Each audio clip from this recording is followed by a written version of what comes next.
파사데나에 가면은 플로 신학교라고 하는 유명한 신학교가 있죠.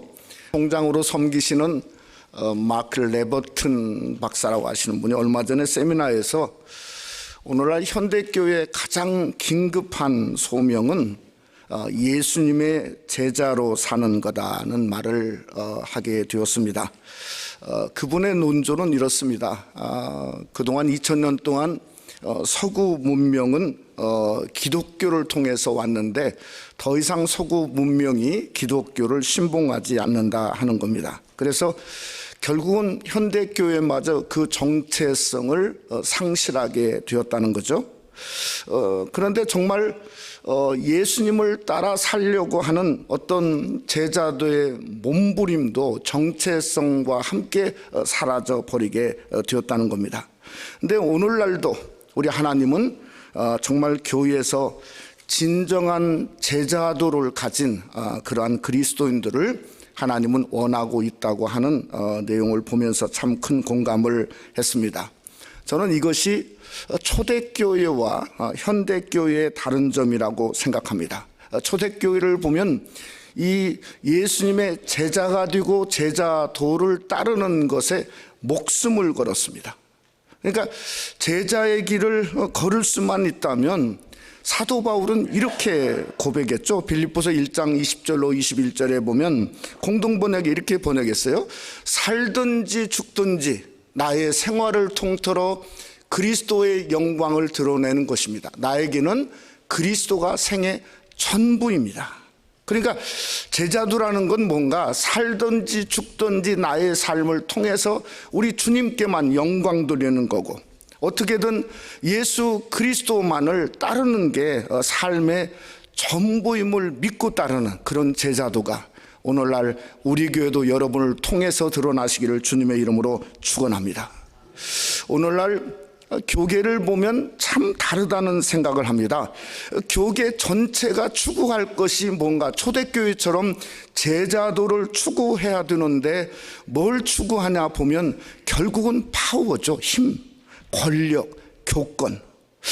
그러면 뭔가 교계가 오늘날 부족해서 그런가 이렇게 생각해 보면 부족한 게 아니라 남아 돌아가는 거죠. 헌금이 남아 돌아가고 교회 건물이 최고의 건물로 짓고 교회가 세속을 기뻐하고 세속을 따르고 이 거의 세큘라리즘이라고 하는 세속주의에 팽배하는 그러한 요소가 있기 때문에 그렇다는 생각을 하지 아니할 수가 없습니다. 저는 누가복음을 시작하면서 이 누가가 이런 모습을 오늘 우리에게 적나라하게 한 말이 있습니다. 그게 5절 말씀입니다. 5절에 뭐라 했냐면 유대 왕 헤롯 때 이렇게 말하고 있다는 거예요. 우리가 잘 아는 대로 이 헤롯 대왕이라고 말하죠. 이 헤롯 대왕은 그저 뭔가 야곱의 후손이 아니라 에서의 후손입니다. 이두메 출신이죠.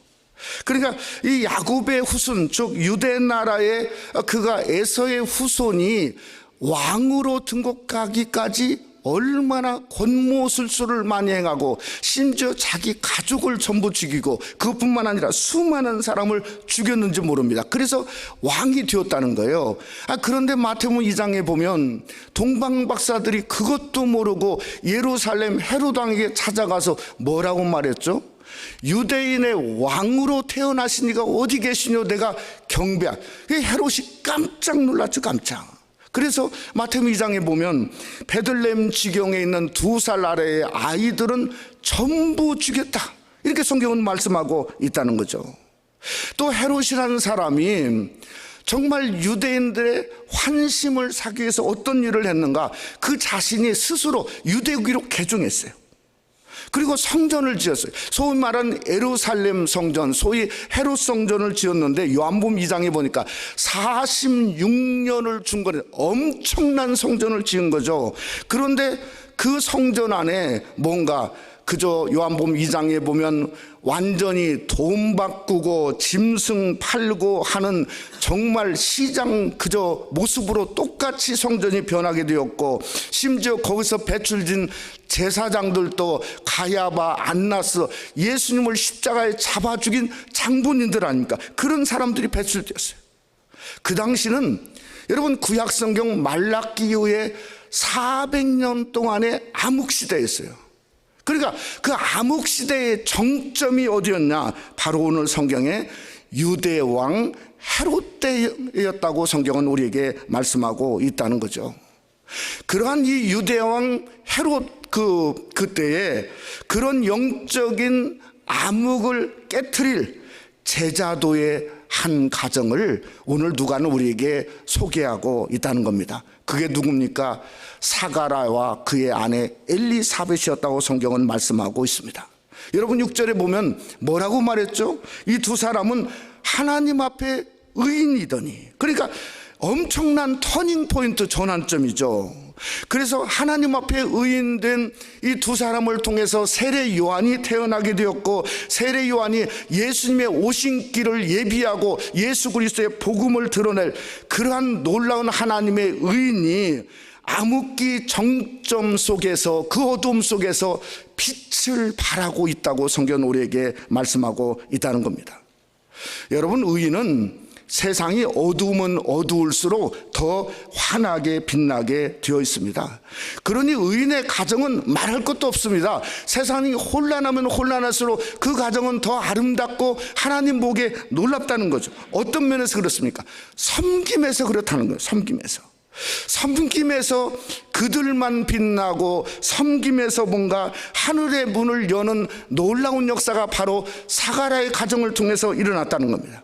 그래서 오늘 우리가 말씀을 상고하면서 우리 시대도 그저 혼란하고 어두운 시대 속에 살고 있지만은, 그러나 그 유대 왕 헤롯 왕의 그 시대에 의인으로 빛을 발하고 섬겼던 사가랴와 엘리사벳의 가정처럼 저와 여러분도 그 의로운 가정의 섬김을 본받는 귀한 역사가 우리 속에 함께 하시기를 주님의 이름으로 축원합니다.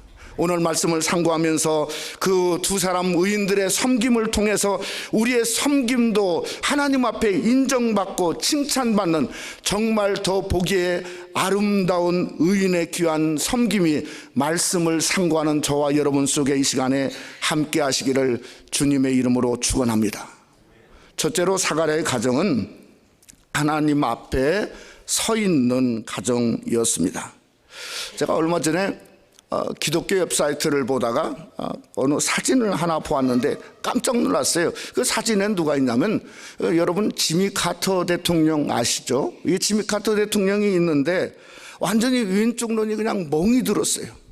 그리고 거기에 이 위쪽에 뭔가 밴드지를 붙였는데 그 위쪽에 14바늘을 꿰맸어요. 그저 어디서 넘어지셔가지고 14바늘을 꿰맸어요. 근데 장소가 어디냐면 헤비타트, 소위 말하는 가난한 사람들 집 짓는 현장에 이분이 망치를 들고 서 있는 거예요. 그분의 연세가 몇 세냐면 95세세요. 직업이 목수예요. 주일날은 지금도 뭐더냐, 성경학교 가서 하나님 말씀을 가르치는 성경주일학교 선생이에요. 근데 그 노살린 여사가 92세인데 두 분이 72년을 동거동락했어요. 같이 건축 현장에 나왔어요. 여러분, 우리가 잘 아는 대로 몇 년 전에 암투병을 하다가 성경 공부하는 사람들이 모였는데 그 앞에 가서 하나님 은혜로 암이 사라졌다고 하는 엄청난 이야기를 하지 않았습니까? 저는 무엇이 95세까지 72년 동안 이분들을 위대한 하나님의 사람으로 만들었을까? 바로 그것이 부부가 함께 하나님 앞에 서 있는 가정이라는 거죠. 여러분, 욥기서를 보면서 이런 면에서 안타깝습니다. 여러분, 의인 욥이 하나님 인정받고 그가 당한 아픔과 문제를 생각해 보면 상상할 수 없지 않아요. 그런데 어떻게 된 게, 욥을 위로했던 그 친구 3명이 와서 욥을 위로한답시고 욥을 욕하고 정죄하는 내용이 욥기서에 가득했습니다. 왜 그랬을까 생각해 보면 방패막이가 없는 거예요. 방패막이가. 누가 욥의 방패막이가 되어야죠? 당연히 그의 아내가 되어야죠. 그의 아내가 그저 친구들이 한마디만 하면, 당신들이 뭔데, 내가 내 남편 죄고 달았는데 내 남편은 하나님 앞에 의인이다, 당신들 남편에게 무슨 짓을 하냐, 한마디면 욥기서는 42장까지 쓸 필요가 없습니다. 반절만 쓰면 되는 거예요. 그런데 그 안에마저 그저 문제가 생기자마자 뭐라고 말했죠? 당신 하나님을 욕하고 죽으라. 그러니 하나님이 안 나타났으면 아마 끝없이 갔을 거예요. 그러니까 정말 우리가 하나님 안에서 영적으로 하나가 되는 과정이 얼마나 중요한 걸까를 우리가 욥기서를 통해서 볼 수 있다는 거죠. 오늘 이 성경은 오늘 사가랴와 엘리사벳을 의인이라 부르고 있는데 왜 의인이라 부르는가? 누가복음 1장 6절 말씀에 보면 킹제임스 번역은 이렇게 번역했어요. 뭐라고 번역했냐면 그들이 둘 다 주의 명령과 규례 안에서 흠없이 걸으며. 저는 이 말이 두 사람이 다 하나님 앞에 흠없이 걸으며 하나님 앞에서 의롭더라. 그래서 우리가 부부가 함께 하나님을 교회를 섬기면서 함께 흠없이 걸을 수 있는 이 엄청난 복이 여러분의 것이 되시기를 주님의 이름으로 축원합니다. 하나님 앞에서 같이 흠없이 예배하고 기도하고 섬기고 말씀을 사모하고 지난 주간처럼 하늘 영광으로 채워지고 그래서 같이 함께 섬기는 사명과 은혜가 바로 이것이 우리 새생명 한인교회의 기쁨이 되어지고 여러분 삶 속에 축복이 되어지는 정말 같이 흠없이 걷는 귀한 은혜가 함께 하시기를 간절히 원합니다. 저는 이 사가랴의 섬김을 두 가지로 한번 면으로 보고 싶습니다. 첫째는 어떤 면으로 보고 싶냐면 제사장들 사이의 어떤 모습이었는가. 왜 이게 중요하죠? 여러분, 목회자는 목회자가 더 잘합니다. 물론 사모가 훨씬 더 잘할 수도 있죠. 그래서 제가 꼼짝하지도 못하는 이유가 거기 있기는 하지만요. 그럴 수도 있지 않습니까? 근데 오늘 여기 보면 누가가 그걸 표현했어요. 뭐라고 표현했냐면 5절 말씀에 보니까 이런 말했어요. 아비야의 반열에 제사장 한 사람이 있으니 이름은 사가랴요. 이렇게 말했단 말이에요. 아니 누가가 왜 갑자기 엉뚱하게 아비야의 반열의 제사장이다 이렇게 언급했을까? 저는 일부러 했다고 생각합니다. 일부러. 왜 일부러 했냐면 이 제사장의 반열이 24반열인데 24반열을 제정한 사람이 누군가 하면은 그게 다윗입니다. 그러면 8번째가 있는데 8번째가 아비야의 반열이에요. 어떤 학자들은 그저 다윗 시대만 생각을 하고 헤롯 당시도 그 당시에 제사장이 2만 명이 되었네, 1만 4천 명이 되었는데 엄청난 숫자를 이야기하는 분이 있어요. 저는 천만의 말씀이라고 생각해요. 여러분 24반열이 이스라엘이 뭔가 무너질 때 바벨론 느부갓네살이 무너질 때 완전히 무너졌거든요. 돌아올 때도 이런 게 없었어요. 여러분 우리가 잘 알듯이 김일성 삼부자가 그래서 이북에는 목사들은 수십 년 동안 정말 씨를 안 남기고 다 죽였지 않습니까? 아니 헤롯이라고 하는 사람이 누군데 제사장을 2만 명 남겨놨다. 이건 말도 안 되는 거죠.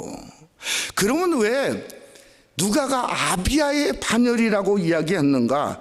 오직 하나입니다.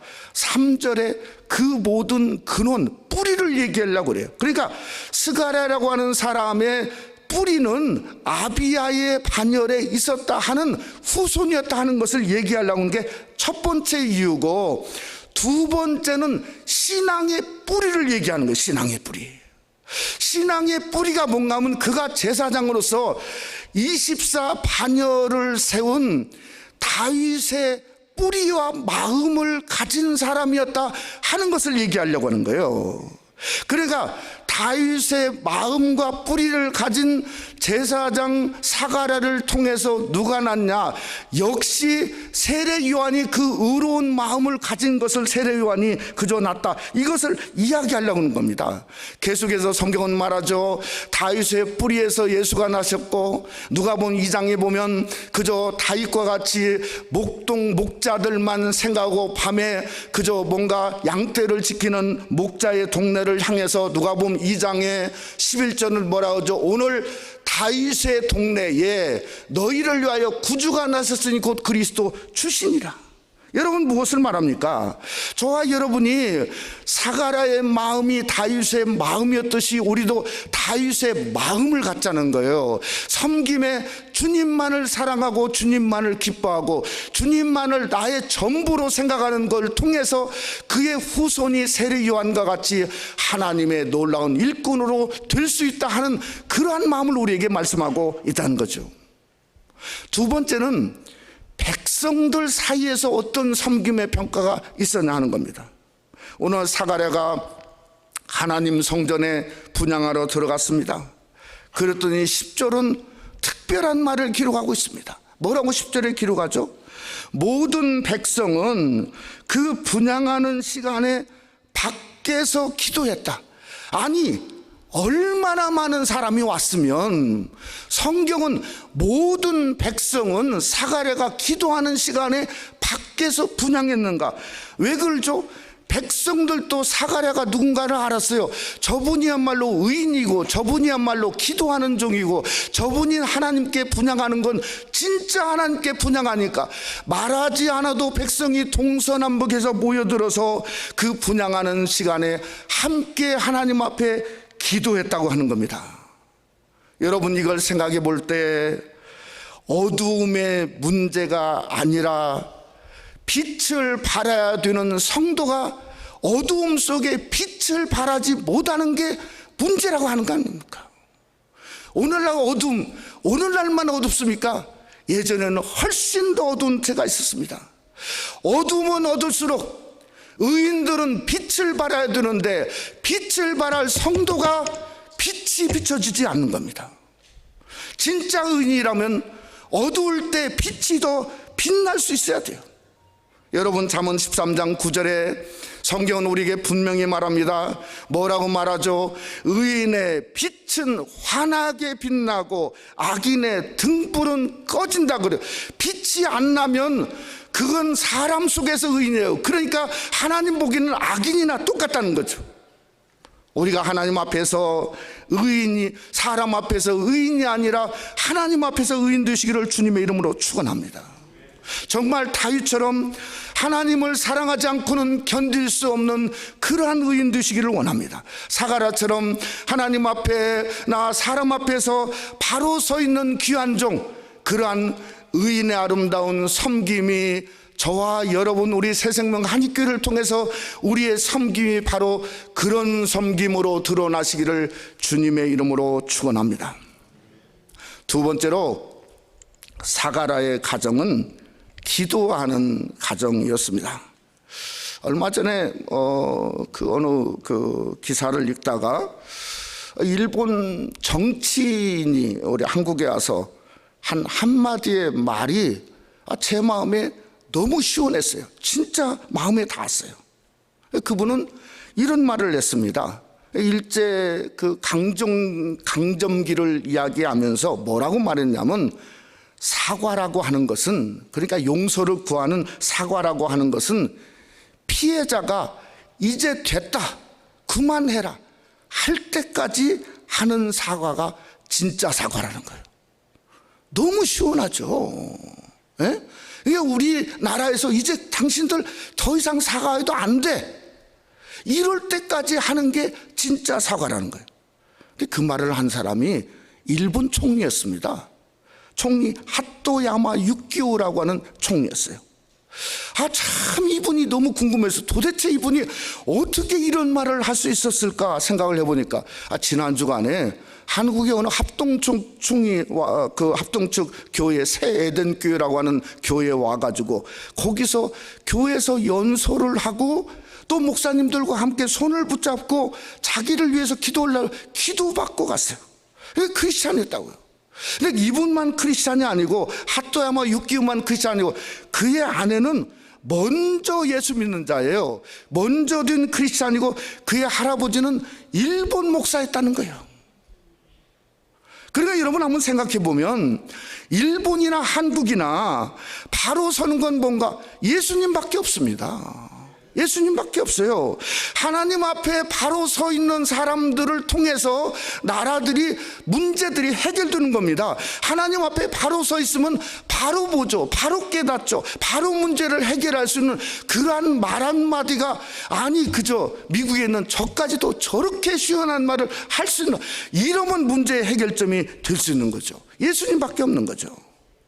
오늘 이 사가랴 안에 있던 엘리사벳을 생각해 보면, 누가복음 1장에 나중에 그저 성모 마리아가 됐던 마리아가 산골에 있는 엘리사벳을 찾아갔지 않습니까?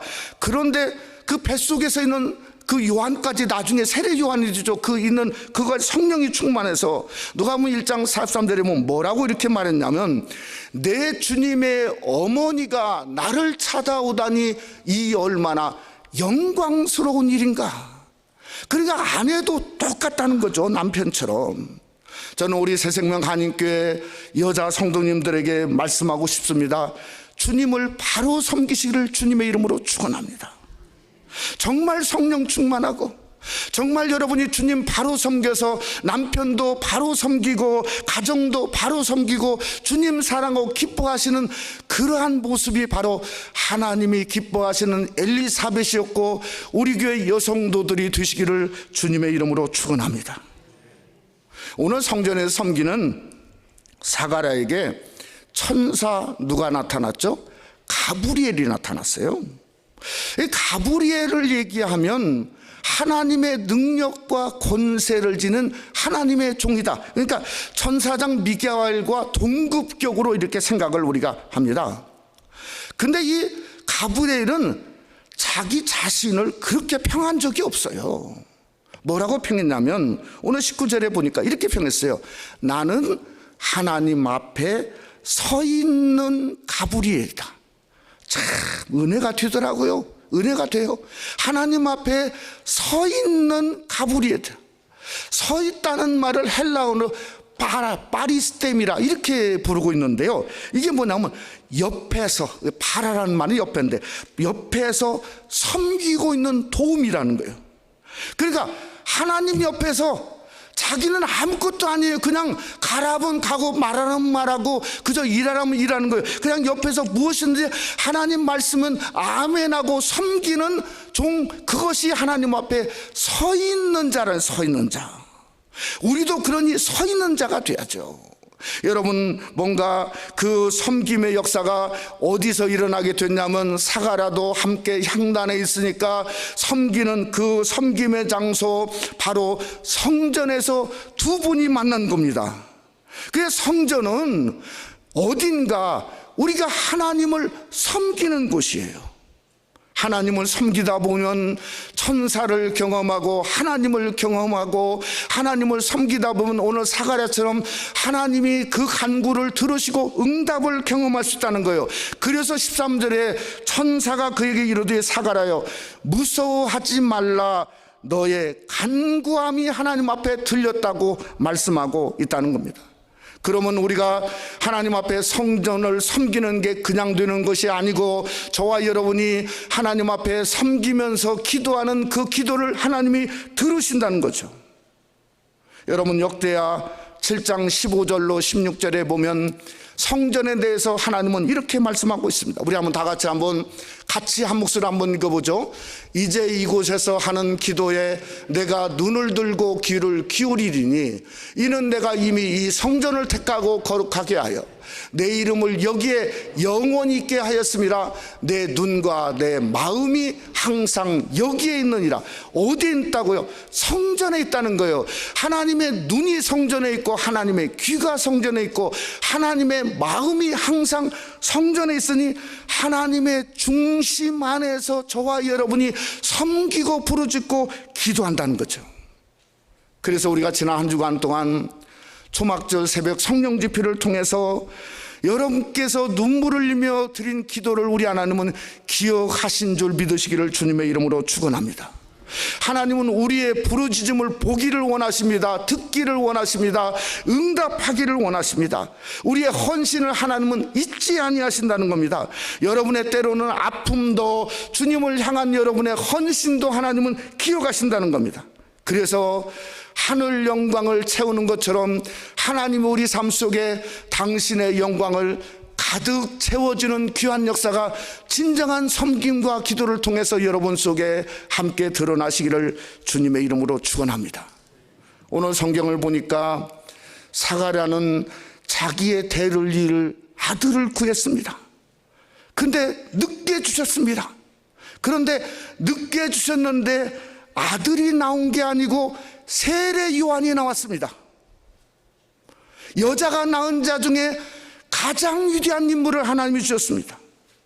그럼 우리 성도가 성전에서 기도한 것 즉각 응답이 없다고 슬퍼하지 마세요. 낙심하면 안 된다는 거예요. 늦으면 늦어도 기도해야 돼요. 늦으면 늦을수록 하나님은 더 큰 것으로 주시는 줄 믿으시기를 주님의 이름으로 축원합니다. 그게 성도의 기쁨이고 즐거움이죠. 오늘 또 우리가 하나님이 우리의 섬김을 들으시고 예배의 보양을 우리 하나님이 보시고 더 섬기고 더 부르짖고 더 할수록 하나님은 더 크고 놀랍게 여러분의 가정에 부어주시는 놀라움을 경험하시는 여러분이 되시기를 주님의 이름으로 축원합니다. 말씀을 맺고자 합니다.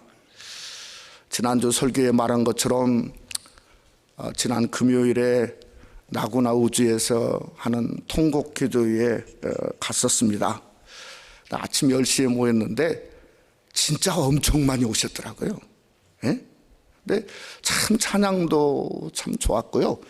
그 탈북하신 김영순 집사님이라고 아시는 분 83살 되셨는데 참 간증이 정말 가슴을 때렸습니다.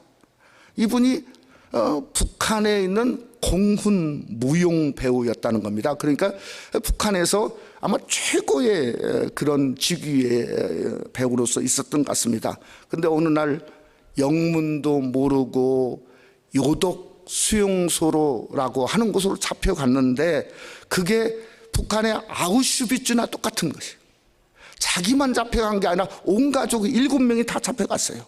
다 잡혀갔는데 이게 완전히 먹을 거 없으니까 쥐라도 잡아먹여야 되는데 쥐도 없으니까 결국은 아버지, 어머니가 굶어서 죽으시고 아들은 뭔가 물고기 잡으려고 물속에 어디 허우적거리다가 물에 빠져 죽고 남편은 어떻게든 탈주해 보려고 하다가 그저 거기서 총살당해 죽고 막내 아들은 탈북하다가 잡혀가지고 총살당해 죽고 하나 남은 아들은 3번 탈북 시도했는데 그 결과가 뭔가 반신불수가 되었고 그래서 마지막은 성공해서 중국에 가서 어느 목사님 만나서 살았는데 한국에 와서 성경 50동 읽고 신학교에 갔다 이렇게 고백했어요.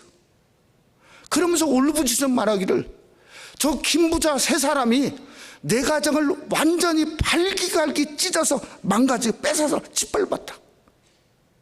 그런데도 감사한 건 중국에서 식모살이 하다가 하나님 만나게 되었고 하나님 사랑 알게 되었고 그저 서울의 사랑의 교회 집사가 되었다고 기뻐했습니다. 저는 그분의 간증을 들으면서 이런 생각을 했습니다.